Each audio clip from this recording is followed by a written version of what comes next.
My mom would be at all my sporting events. Let's say I was playing football, okay?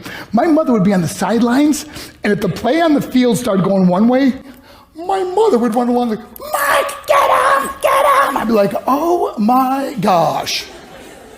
I'd get in the huddle with the other guys. They go, Mark, is that your mother? I go, no, I never saw her before in my life. See, the greatest gift my mother ever gave me, she believed in me. I have overdosed on drugs on 3 occasions where I should have been dead. But I believe I was kept here for a reason. You show me your friends, I will show you your future. How do I know this?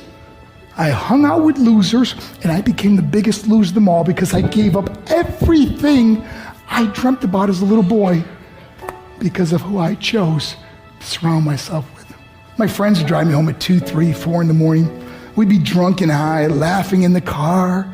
We'd pull up in front of my house in New York. They go, Mark, the light's on. I go, oh man, my mother's up. See, my mom wouldn't go to bed until she knew her son was still alive.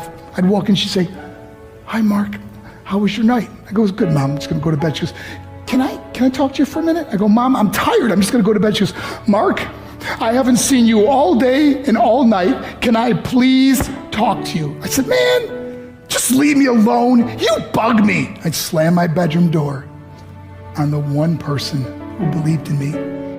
I was on a worldwide tour and we were wrestling overseas in Japan.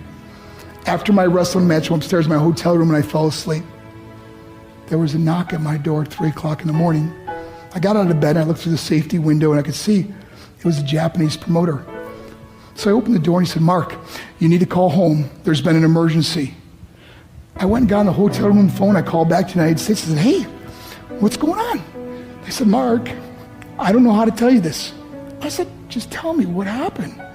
All of a sudden they started crying. They go, Mark, I can't tell you. I said, just say it. They said, Mark, your mother died. I just threw the phone down. I ran out of my hotel room. I took the elevator to the lobby, and when the doors opened up, I just ran out into the street. I mean, there was no cars, there was no people. It was 3 o'clock in the morning.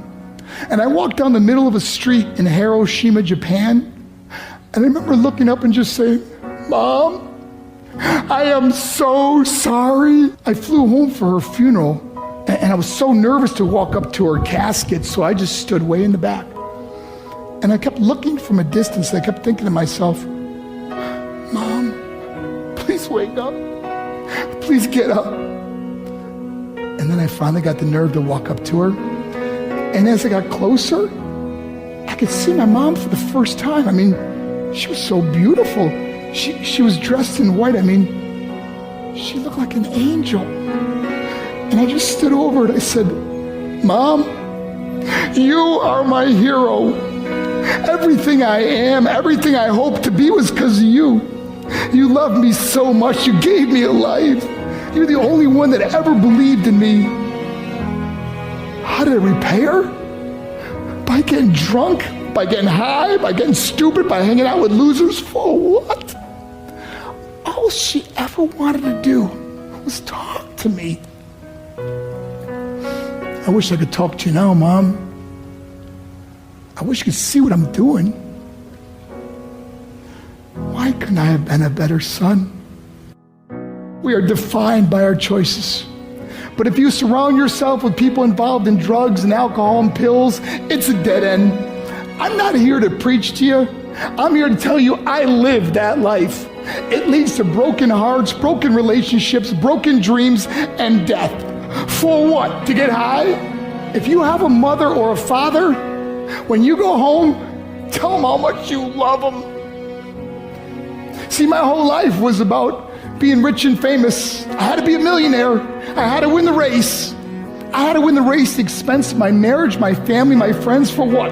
To be all alone in the world? I learned what is truly important, and that is how precious this gift of life is, and our families, and how quickly it can be taken away. See, I no longer live in time, I live in moments. See, it's not what's in your pocket that matters. It's what's in your heart that truly matters. Love Love is just a word until somebody comes along and gives it meaning. You.